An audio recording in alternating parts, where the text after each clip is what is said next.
Hi there, I'm Ken Lammers. Welcome to Minor League Matters. And today, since pitchers and catchers are reporting this week, we're going to talk about baseball. And we're going to start out with the unaffiliated leagues and how they seem to be doing uh, throughout the offseason and with the season upcoming.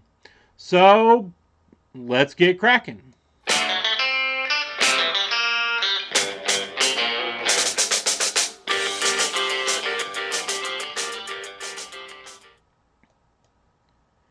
Okay, unless you've got your head in the sand, you know this is the week pitchers and catchers report, right? Every friggin' news reporter out there reports on sports is going on and on and on about this, right? And there's been kind of a trickle of news about baseball for a while now, and soccer's been trying to get its foot in the door before baseball really gets going. So we've been getting a good little bit of stuff about soccer too, but you know it. Baseball has now hit. The tsunami's here, or at least it's starting. So before we open up the whole nozzle, let's talk a little bit about some of the leagues and teams and stuff out there. And I thought a good place to start would be a place that really a whole lot of people don't pay as much attention to as they should, because it's a fun place to be where you see a lot of fun games, unaffiliated ball. So what I've done today is I've gone through and looked at all the unaffiliated leagues that I really know about, from the really solid unaffiliated leagues to some of them that are just kind of, yeah, um, put them together. Then I, had Google randomly generate an order in which I was going to run them, and with the exception of the last two, which I chose which one would be absolutely the last. But the so I'm going to go through one by one and tell you my impressions and what I think is going on and what I think has happened to them in the off season, and how strong these leagues are. And so let's get going. The Pecos League. Anybody who's heard about minor league ball has heard somebody taking a shot at the Pecos League. It's kind of like kicking a dog. Pecos League is the bottom of the bottom of the bottom, and they always have problems. They've always got teams that are going in and out of business, and just that kind of a league. They're basic, real shoestring budget, barely pay the kids enough that they can actually afford to eat, right? That sort of thing. Um, but I gotta say, last year when affiliated ball pulled a couple teams out of California, the Pecos League moved 4 teams into California and set up three different divisions. One of which is in California, and then two of which are kind of intermingled uh, further east, right? Not far, far further east. I mean, we're talking one team in Texas, I think, and one team in Kansas, but and the others being west of that. But they seem to have solidified some, really. They didn't lose a whole lot of teams this last year. They didn't have whole teams that had to move, that because they were not able to make it or anything. Uh, they pretty much have the same teams that they did last year, which is a good thing. I mean, we've got here the High Desert Yardbirds for one of the teams that moved into California, took over High Desert after it was abandoned by affiliated ball, and actually won the league last year. The only team that Pecos League lost was the Salina Stockade, which went to CanAm to be a traveling team. And I don't think they were really in solidly anyway. I think they had only done 1 year in the Pecos League, so they weren't really a huge loss. So Pecos League is proven surprisingly stable for this year, which is hopefully a good thing. Hopefully they will, stay stabilized and become kind of the frontier league of the out west. We'll see. And no promises, folks. Next, we get the Atlantic League. The Atlantic League basically runs up and down the East Coast as much as it can, pretty much more northeast. But the Atlantic League this year is The Bluefish are gone because they lost their stadium, but they're supposed to go to North Carolina. So hopefully next year they'll be back in North Carolina. I don't know. We'll see. We'll see. Supposedly there's a brand new stadium being built there for them to fill, and hopefully they'll be there. No news anymore about the Virginia Beach Neptunes, a promised team. We're coming, we're coming, we're going to be there. I haven't seen anything. Their website's still up, but it doesn't seem like anything has really popped up on it in the last 2.5 years. I think that they put the website up, tried to see if they could get people to bite, and when they couldn't, it just died. And then nobody's bothered to take the website down. Okay, but this year, the Atlantic League, in order to even things out, had to add, I guess because the Bluefish are gone, had to re-add the Pennsylvania Road Warriors, which is just a pure traveling team. I don't think they have a place at all, which they call home, and they'll be running through the league all year long, going from place to place to play, which is rough on the kids, right? I mean, there's no home base. You don't get to go someplace and stay home for 3 days. Even if it is home at some host family's house or something. But they're going to be moving from place to place to place, hotel bound forever, which that kind of sucks. But the Atlantic League is one of the more solid leagues. It's been around for a while, and hopefully it will be around for a while. But it seems to be pretty solid. It brags upon itself as having high attendance and all sorts of things like that. Um, it, it seems to be fairly solid. It is one of the top two, probably it and the American Association are the top two. I don't think that the Atlantic League is on top of the American Association, though. The Pacific Association. This is a team. Basically, it's another California league, right? Independent California League has had 4 teams as of last year.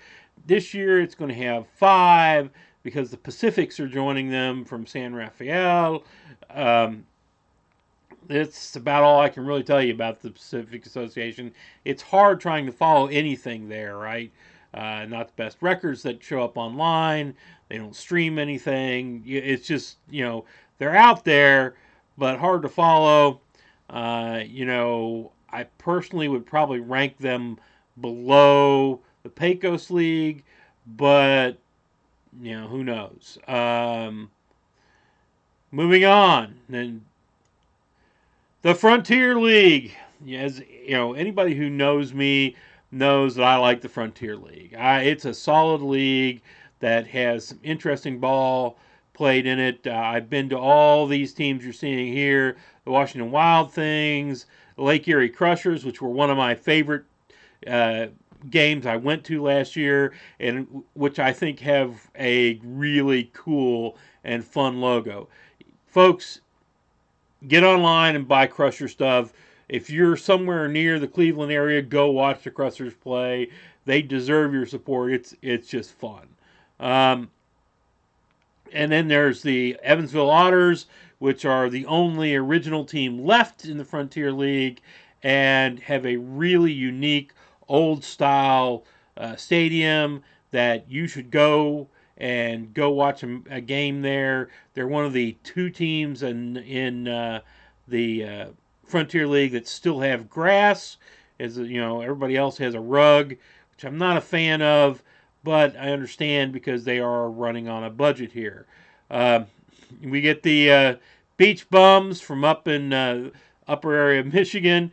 Traverse City Beach Bums. An interesting stadium that really does play like you're at a beach house, or it's a good theme. It's well done. Obviously, they are a team because Traverse City. Those of us who aren't from Michigan, I guess, don't know this, but Traverse City apparently is a big tourist location, and so they've got the whole let's bring the tourist thing going on. But it was pretty decent there too. Florence Freedom. I've been to a number of Florence Freedom games because, well, I got folks that live in Cincinnati, family lives in Cincinnati, and it's cheaper to go to see the Florence Freedom than it is to go up and see the Reds. And to be honest with you, Florence was more competitive than the Reds were last year, so it made more sense to go watch a winning team in their league, finished second, lost in the playoffs to Schaumburg Boomers, but went and watched a winning team as opposed to watching whatever the Reds are right now. So the Frontier League didn't lose any teams this year, didn't gain any teams either. Looks to be pretty solid shape, except for maybe around Chicago where there may be too many of them. They may be crowding each other out. We'll see. So that's the Frontier League. CanAm. CanAm League, which has been around since 2005. It's down to 6 teams. Well, and they're having 2 traveling teams this year. A Dominican Republic team, which I guess is going to be made up of all players from the Dominican Republic. Probably not too hard to fill that. But doesn't seem to have its own symbol. They're just going to use the Dominican Republic flag. And they're going to have the Salina Stockade, which is out of Kansas. But again, I think that's going to be almost entirely a travel team. They may go and play a few games in Salina. I understand Salina, or at least has had in the past, a stadium that they played in some, but not really a good stadium. CanAm, other than that, has 3 teams that are clumped together in New Jersey and New York, right, pretty near each other, and 3 teams up in Canada, which are pretty far apart from each other. And when you check CanAm stats and look at their website and their Twitter feed, you do get some good old Canadian French in there, so it can make it harder to follow them. I'm not sure how healthy CanAm is. It seems like it's dropped a lot of teams over the years. It would make a lot of sense to me, and I don't know why it's not happening, but it would make a lot of sense to me if some of these teams were moved in, if CanAm just kind of moved into the Atlantic League. But I'm sure there are reasons that they don't get along and all this sort of stuff. And the Atlantic League sees itself as a higher league than CanAm, I'm pretty sure. Although CanAm seems to have pretty significant, decent play. Uh, but, it doesn't seem like they're going to do that. And CanAm hopefully will continue to grow. It'd be nice if they had 2 or 3, 4 more real teams as opposed to having to bring in 2 travel teams to make it work. That's the future, though. We'll see where that goes. Next, we get the United Shore Baseball League. Now, I debated whether to include this because this is not really a league. This is, I think, one guy. It's a baseball stadium that was built in the Detroit area somewhere, and instead of putting a team there that played in, like the Midwest League or something like that, they put together until this year, put together a 3-team system, which all played all their games in that same stadium. These Beavers, Unicorns, and Hoppers. Although they gave them names like they were from different places, they all played in this stadium all the time. Apparently, though, they must have made enough money at it to make it profitable enough that they could add another team and pay another 22, 25, whatever their roster number is exactly, probably 22 kids to play, because this year they're going to have a 4th team, the Woolly Mammoths. They seem to have put a fair amount of money into all this. These are all, well-formed logos, kind of like somebody's put some real work into making them. So, they're trying, I guess. It probably would be better if they moved out to have different stadiums. I don't know how long this is going to last. This strikes me as something that just has no potential as it stands, and it will eventually kind of fold. But for now, more power to them. And then we get the American Association. This is probably your number one, A1, top of the heap, minor league, unaffiliated. They are not losing any teams. They're not gaining any teams. Well, they are gaining a team this year. They're getting the Chicago Dogs, which is going to be in Rosewood, which I understand is part of Chicago suburbs. I don't know, but they're going to have that in, and Chicago Dogs are pressing hard. I mean, if you look at their website or their Twitter feed, they're pushing it. They're showing you the stadium being built. They're trying to sell season tickets, the whole 9 yards, right? They're having activities outside of the stadium and all. So the Chicago Dogs are really out there trying to put it together. God willing, their stadium will be put together because I plan on doing a Chicago trip this year, and I'd really like to get them in. Actually, I haven't planned as one of my teams I'm going to go see. Hopefully, it'll work out. It won't be like a lot of places where somehow the stadium never ends up getting built on time and under budget, and there's always contract fights and all that silliness. Now, the American Association beyond the Chicago Dogs obviously has some of the most well. It has the St. Paul Saints, probably the most successful minor league team, unaffiliated minor league team in baseball. And it is on the St. Paul Saints are on my bucket list. I just can't get there. It's just too far away from where I'm at, and I can't arrange to have it be part of a trip to see a whole bunch of other things because once you get past like a certain area in the Midwest, it starts taking a long time to get from team to team to team if you drive, and St. Paul just never seems to work out. And then, of course, I have been to the Gary, Indiana, uh, South Shore Railcats. I went there 2 years ago to watch them play. Do recommend it. Nice stadium. Good people in there. It's worth going to see. But the American Association, like I said, is probably the strongest of all these leagues, and the one that I think is the best of them all. So that's it for the minor league unaffiliated leagues, right? Brief overview of all of them and whether or not they're getting a team, losing team, whatever this year. Which shockingly, there weren't a whole lot of lost teams this year. Usually, unaffiliated ball has a lot of teams that come and go, right?